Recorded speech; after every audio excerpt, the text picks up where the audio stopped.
One too many times this scenario has happened to you, to someone else, or you've probably done it, where you really, really love the person you're with.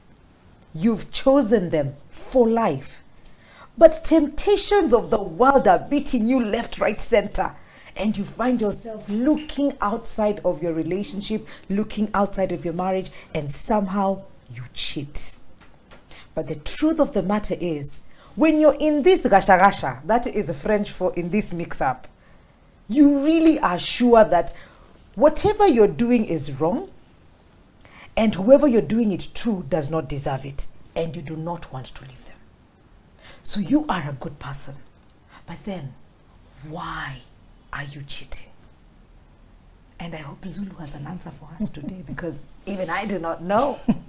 Because you have been told, psychology says, if you love somebody, you can't cheat on them. Yes. If you're cheating them, you don't love them. Yes. If you love me that much, then you wouldn't. You wouldn't do that. No. And it's true, you don't want caring things for people you care about. It's a contradiction. Yes. All right? Yeah. But there's another dynamic that actually makes it possible for you to do wrong. If to cheat on a person when you're still in love with them, you're not planning to lose them, you don't want to hurt them, but you find yourself still doing it. There's another dynamic that is called, there's a principle called the duality, the parallel existence of contradictory traits in people. It's a lot of technical language to say. Wow.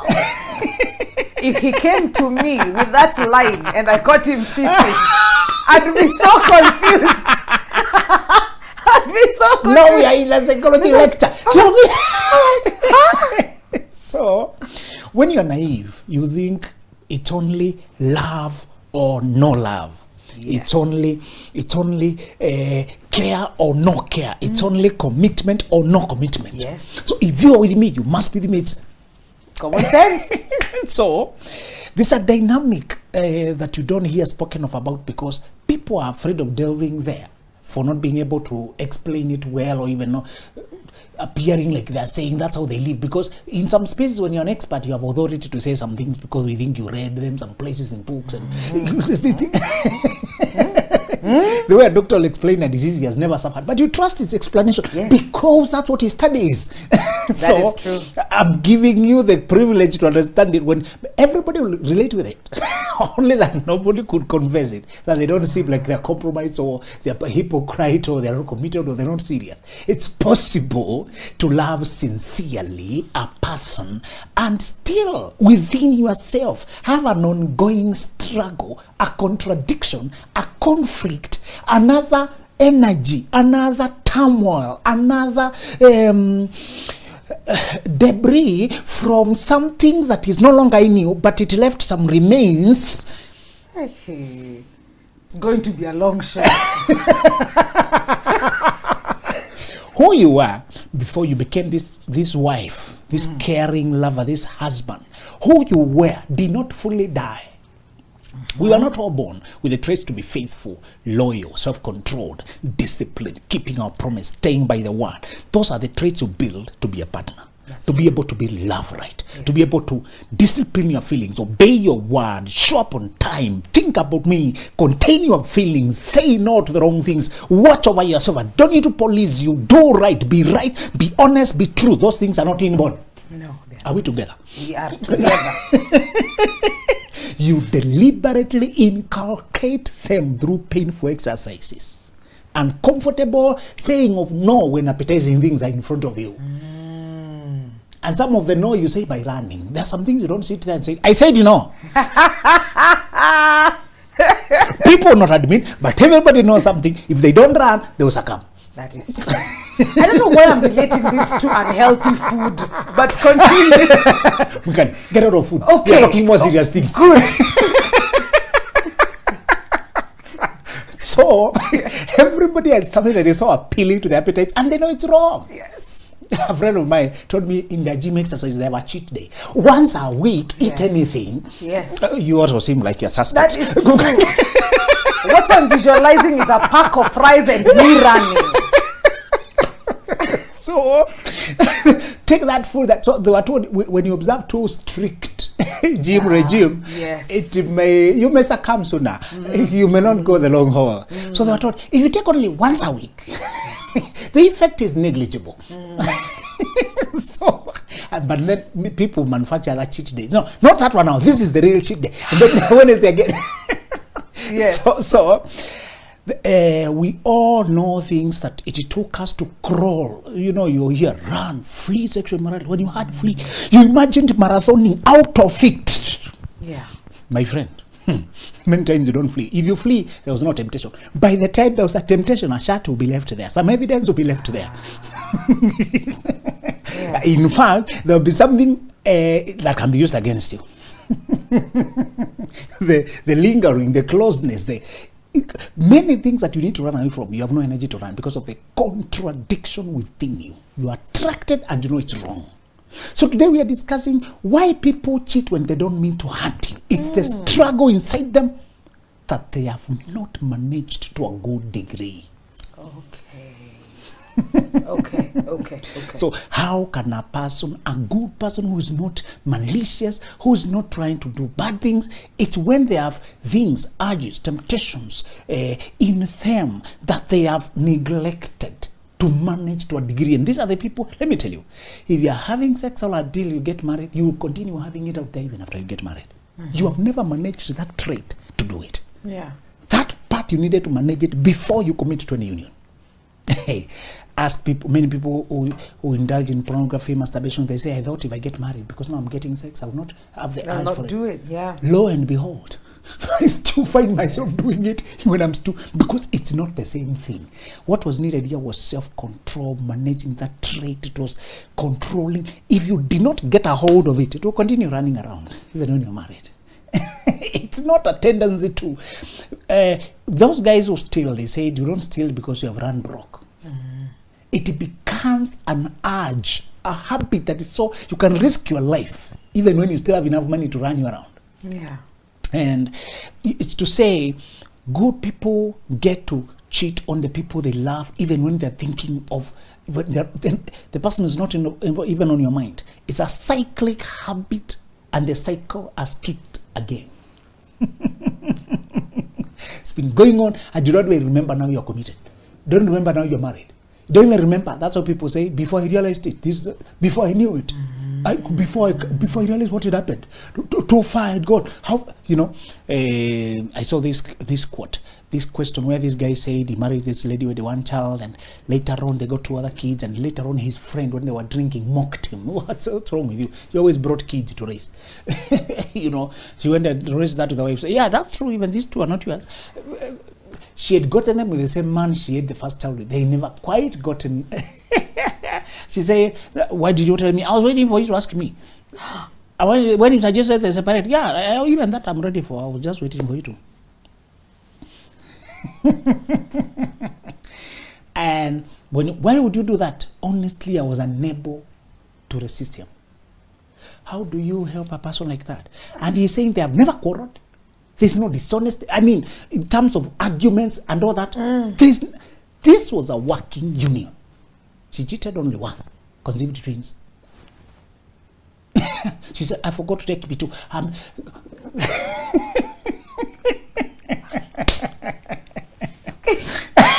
So she said, a moment happened and all those feelings came back.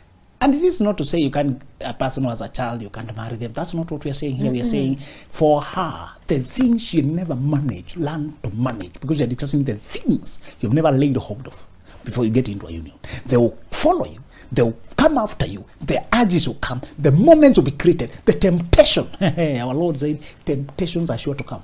Sure to come. Yes. They will be, and it said no weapon fashioned against me. They will be, fashioning means making to custom. Designing to taste. You will be studied according to your history. What you have demonstrated to like. That's what will be thrown at you. It's not things that you are not even attracted to. It's things that you like. So let me tell you, good people cheat when they are not aware that the very appetites, the things they had learned to indulge, a list was kept of their preferences. Okay. At the time when they have resolved, Umikali resolutions don't control your feelings. New Year resolution or New Month resolution or New Life. From today, I swear. Resolutions. Now that I'm married, I swear I can vow. I vow now that I'm a good man. Now this nice girl. I swear. Resolutions alone don't control your feelings. They are only a beginning. In fact, I usually call them expressions of intent, just like an apology. Saying sorry is not really the change. It's not even it's just an expression of intent, a promise of sorts. Okay. So you're promising yourself that from today on you will not go back, you will not do that. You're just promising yourself. And promising is only the beginning. Okay. So what we call commitment, what we call covenant, or it's something you bind yourself.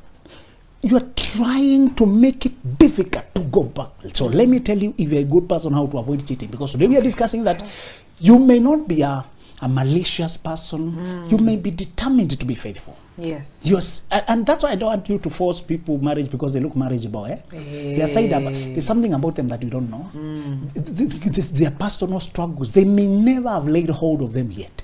And they're being honest to say, I'm not sure whether this area yet have a grip on it.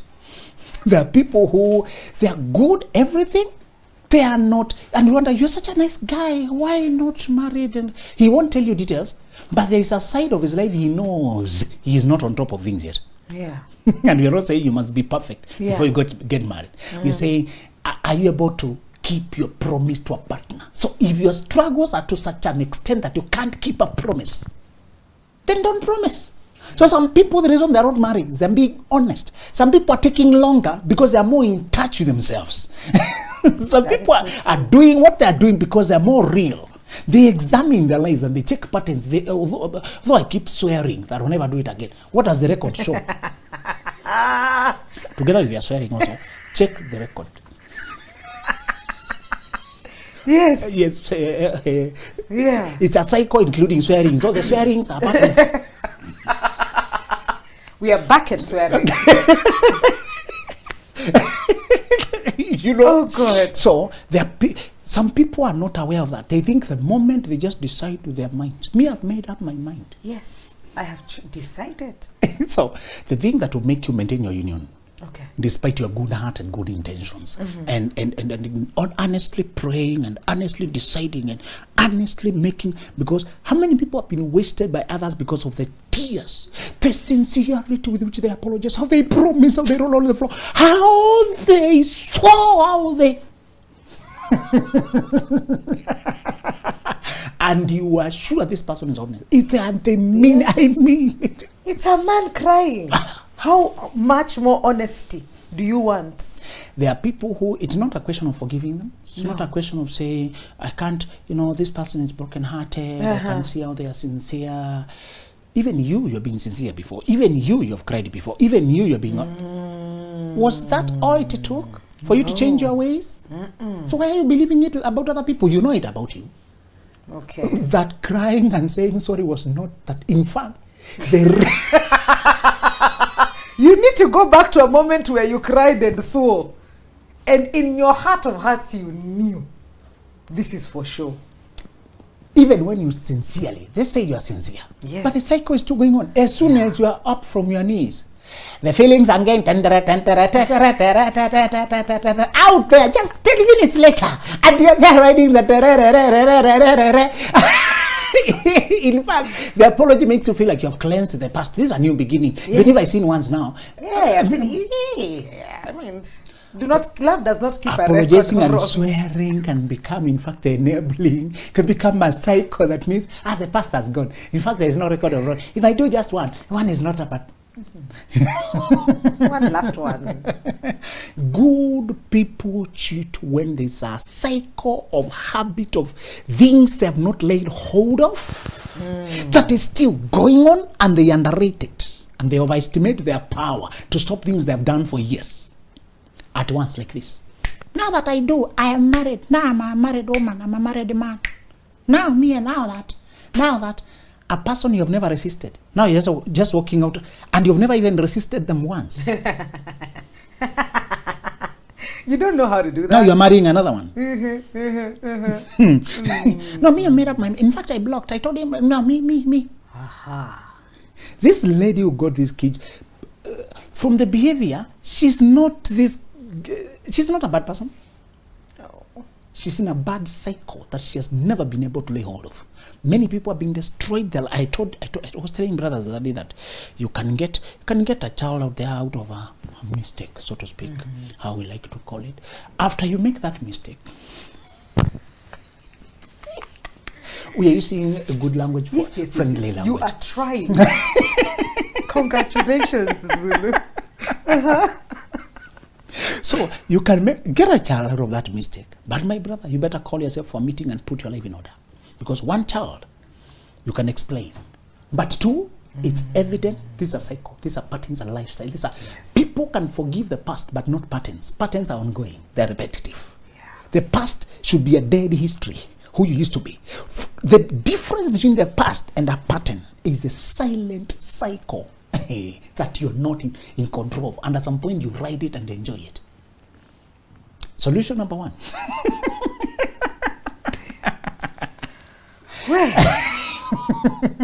Many men who become multiple serial baby daddies are not bad men. They're just in a cycle. They've never stopped. And they genuinely love this one. I have met them, and you see the sincerity and the desire to change, and how tell them point the right down.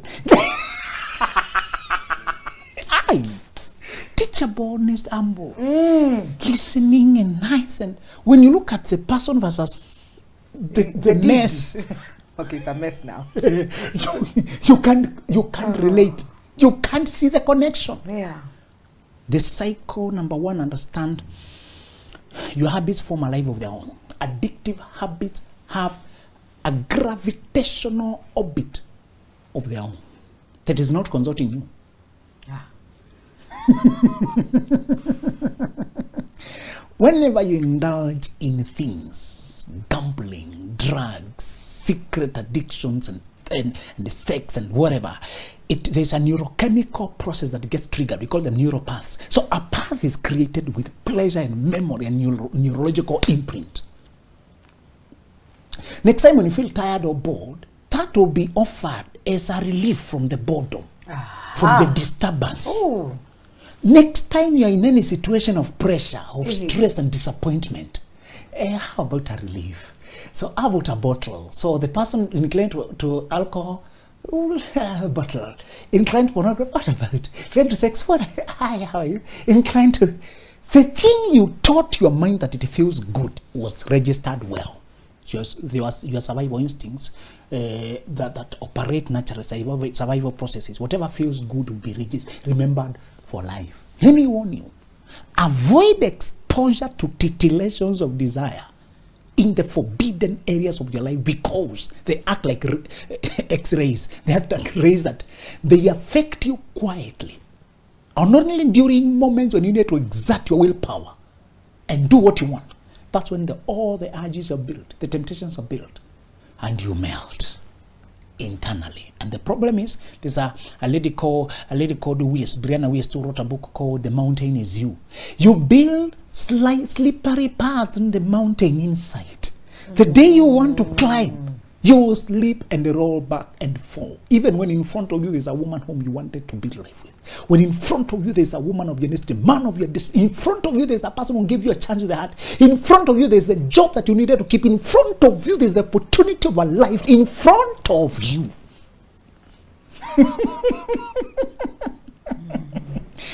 Let me tell you, we think we are enjoying our youth, enjoying our life, doing those little things. We are providing critical data to your appetites and what can bring you down. Delilah repeated, tell me what you can be bound with.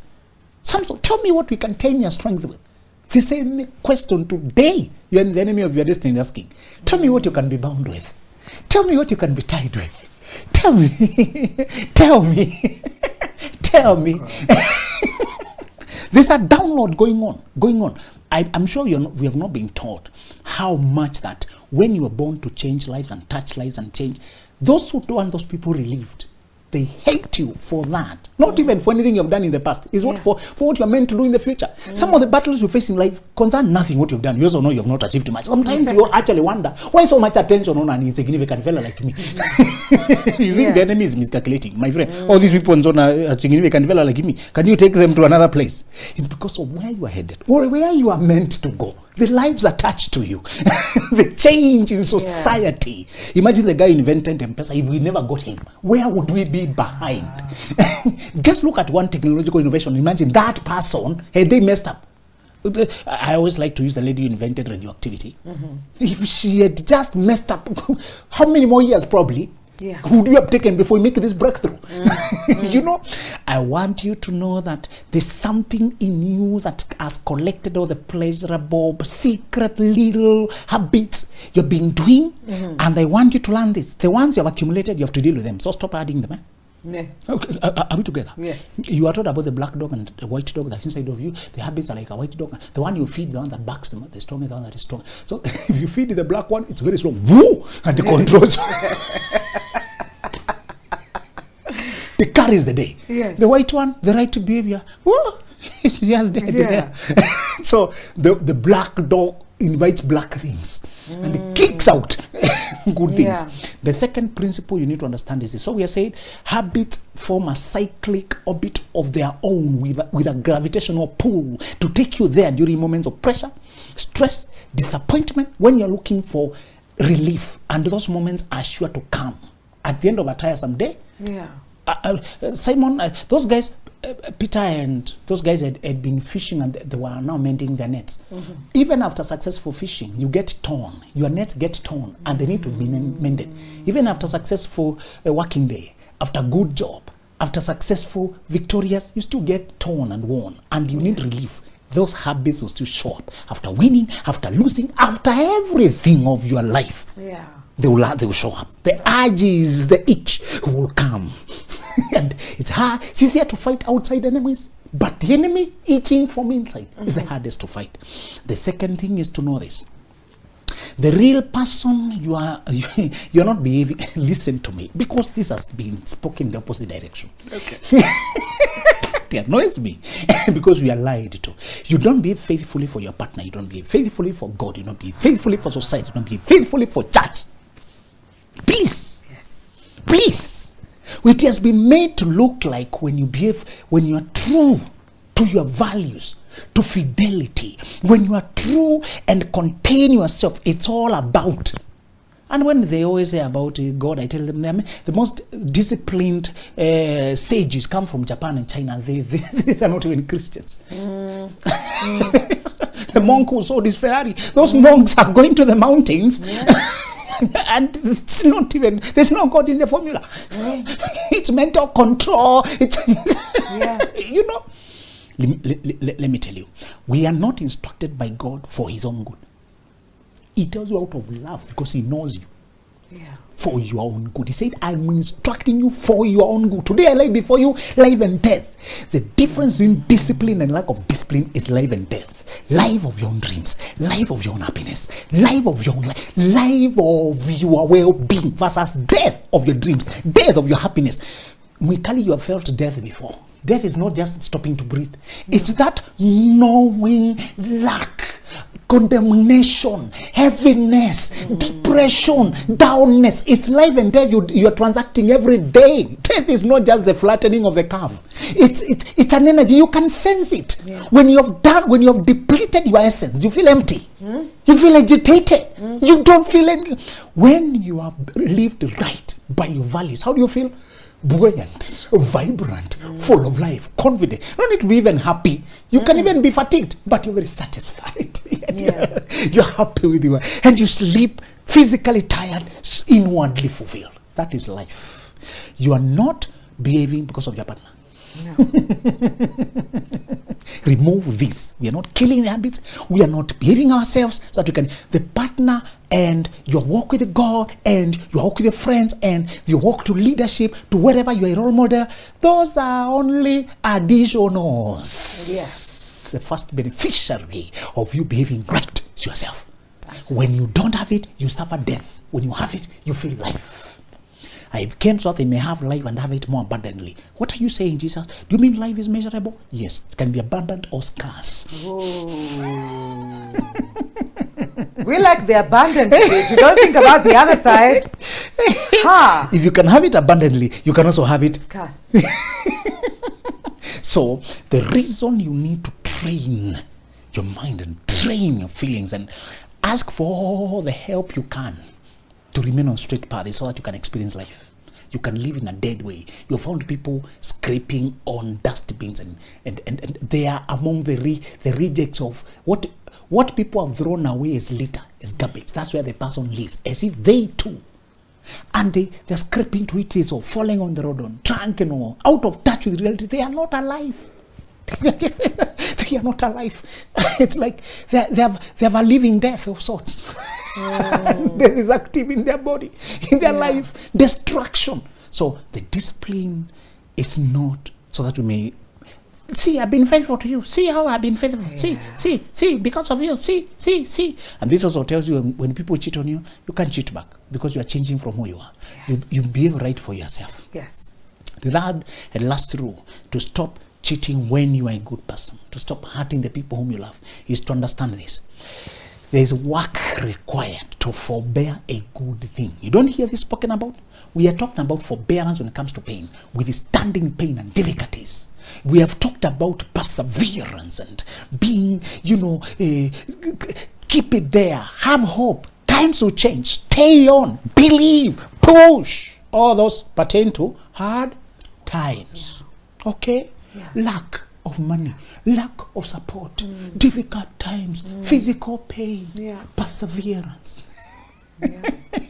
There's nothing easy about those things. And they are preached every day. Have courage, have hope. Good times are coming. The motivational speaker told you. Yes. What about when the good time comes? Did they tell you that you also need perseverance to withstand goodness? Let me tell you about money, because you know the goodness of money. It's more common with us. Yeah. When you have money in your account, how do you feel? Happy. Restless. Itchy. Why? Because wanting you want to explore, to enjoy yourself. It's like to buy this. It's a good time for a holiday. Everything is buyable. You can afford so many things. Ideas are flying over your head. Yes. In fact, it is so, the excitement, the restlessness. The amount of money depends on your degree of forbearance with money. Somebody is restless with 10,000. Somebody is restless with 1 million. Somebody else looks unperturbed with 10 million. What is the difference? Their capacity to withstand goodness without losing their core. Wow. Some people have lived in no support, lack, rejection, no survival, pushing, until when they are ushered to love and happiness, to eat on a high table rather than scraping. Bachelors have slept on soda and snacks. Yep. I don't know. I know spinning stars sleep on nothing, but I know what bachelors sleep on. Spinning stars are just lazy to cook. One meal, 3 days. Tomorrow. A chocolate. Kangumu. So I know what bachelors have eaten. Funny things. Yes. Now the time is here when there's somebody preparing meal every day. Now they don't need to run after cockroaches and check where it hid to. Now there's cleanliness. To adjust to goodness, just like to sit with money, requires mental retraining. After you find a good person, enroll yourself in a period of learning from them, from other sources, to contain your restlessness and excitement and temptations and that flight of ideas about what you can do now. There is this and that and that. Many people, as I told you, have been well behaved and well contained when there was little money to go with. The moment abundance arrived, and I want you to go asking around. Whenever you see a friend who is driving SUVs, ask them the experience, whatever gender they are. In Africa, SUVs are in particular tempting. They are associated with money and mubaba and sponsor and man with money. And even when you're a lady and you are peacefully driving your Prado, Yes. other girls start throwing signals, inviting you. And I told you It's my wife true. likes answering. Yeah. Hi, She how lowers are the you? window. Hi. You were saying? You know, so it's to the third rule when you're a good person. After you get that good thing, and enroll yourself, embark on a journey of mental retraining to learn to sit with a good thing without Yes. losing it. Yeah. Yes. You know, there's something you mentioned earlier, and it happens a lot where you say, when I get married, these things will happen. When I get married, I will be this. When I get married, but then that means you're not doing it for yourself. You're doing it for the other person, or you're hoping the other person will come and save you from this thing that you know very well that it's not good, but you are not willing to do the work for you. In summary, too little has been said about the baptism of the mind that is needed to enter into love and rest. Don't waste time monitoring or managing your partner when the person you need to work on the most is yourself. Do not underestimate the amount of work required to accustom your feelings to feel at home in one place. For failing at this transformation, many have forfeited the very thing they had been searching for all their lives. Good things are often new things to you, and strange things to your previous survival lifestyle. They thus require retraining and uncomfortable adjustment. And this is on your part. And this needs to happen before you can occupy these places, these people, this good life.